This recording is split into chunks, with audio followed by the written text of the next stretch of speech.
Bonjour Jérémy et bonjour à tous. Aujourd'hui, je vais vous partager une nouvelle chronique de César qui s'appelle Les petites musaraignes de la paix. Bonne écoute. Il arriva qu'un jour, César demanda à Jacques de l'amener au village pour faire quelques courses. À peine était-il dans la voiture que déjà le vieil homme branchait l'autoradio, voulant écouter les nouvelles du monde. À l'annonce finale d'un nouvel attentat meurtrier, quelque part au Moyen-Orient, Jacques crut bon de s'indigner. Comment est-ce possible tant de violence? Cela ne finira donc jamais. Mais César, ayant éteint la radio, était déjà tourné ailleurs, tout entier dans sa contemplation d'un voisin qui labourait.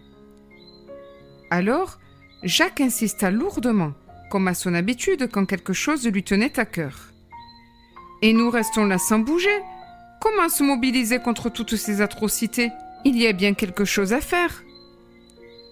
C'est la guerre des deux cancers, du ciel et de la terre, lança César comme par inadvertance en saluant au passage son voisin.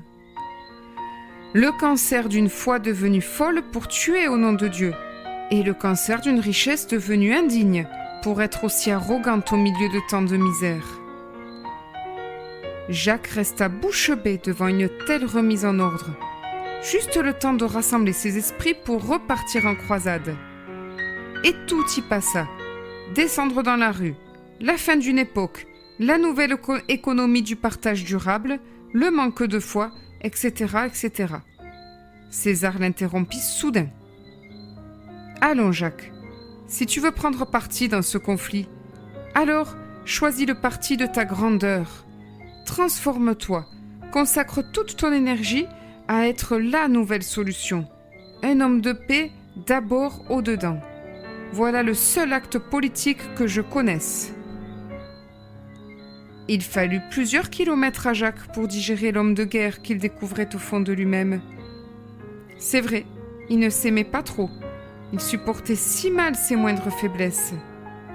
C'est vrai, tous ces petits travers lui faisaient tellement honte que bien souvent c'étaient les autres qui en payaient les conséquences. Peut-on être un bon militant pour la paix au dehors tant qu'au dedans on est encore en guerre contre soi-même?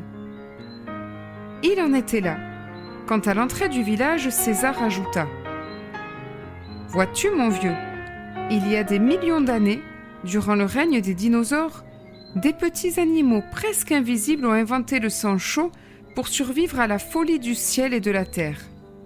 Et ils ont survécu, tandis que les grands et puissants dinosaures, avec leur sang-froid, ont tous disparu. Ils avaient inventé la chaleur au-dedans qui sauve du froid au-dehors. Eh bien, aujourd'hui, c'est le même phénomène qui recommence, mais un étage au-dessus.